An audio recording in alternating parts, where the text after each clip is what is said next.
So, let's start with grammarian era or sa ating English grammar tutorials. Ano nga ba ang pinagkaiba ng in and on when it comes to dates? Yan. Yan. Paano nga ba natin malalaman kung ano ba ang gagamitin natin? In or on? Tapos yung date. Okay? Paano nga ba natin malalaman yan? Turo ko sa inyo. Pinakamadaling method din. Turo ko. Ito tayo. Okay. Halimbawa, meron tayong July 27, 1914. July 27, 1914. Ano bang gagamitin natin dito? In or on? Ayan. Eh, paano kapag po July 27? Paano kapag July lang? Paano kapag 27th? Paano kapag 1914? Ano pong gagamitin natin? In or on? Ayan. Bago ko ituro sa inyo kung ano nga bang ginagamit natin dito, tuturo ko na muna sa inyo yung technique para kayo mismo ang magsasagot niyan. At kayang niyan. Yakang-yakan niya yan. Paano?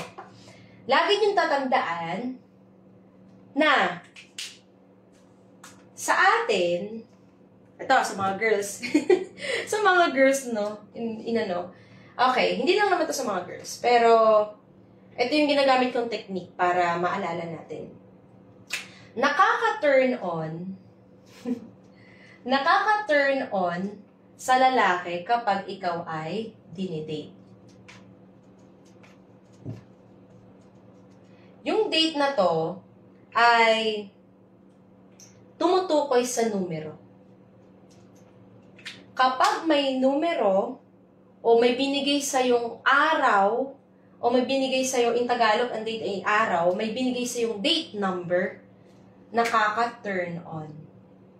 Halimbawa, mag-date tayo sa ngayong darating na katapusan sa 30. Ayan.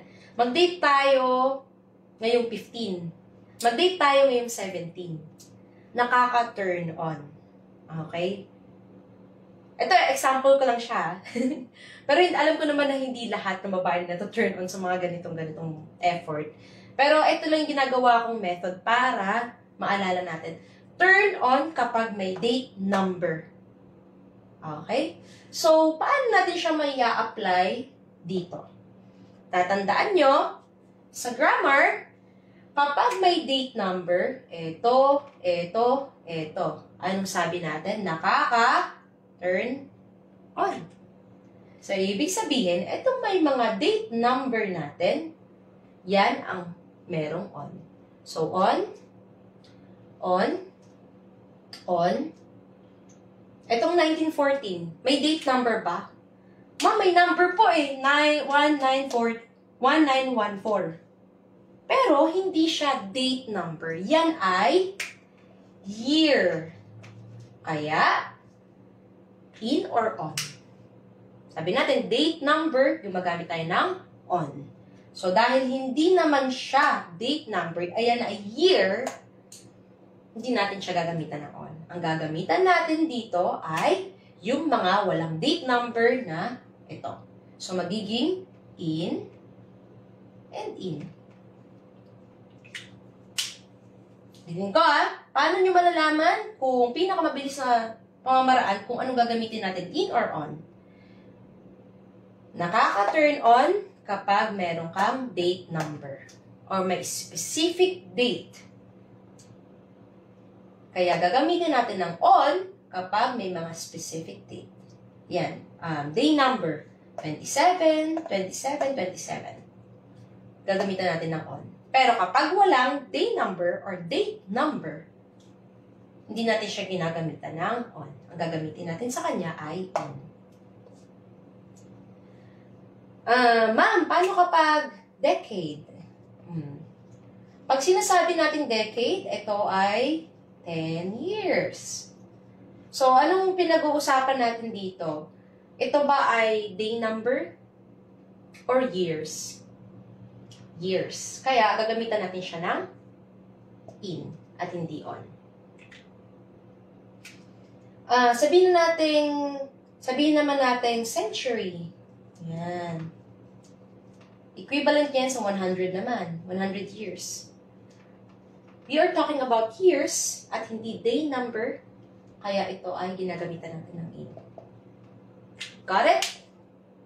I hope nakatulong sa inyo ang ating napag-aralan ngayon about sa grammar and sa math.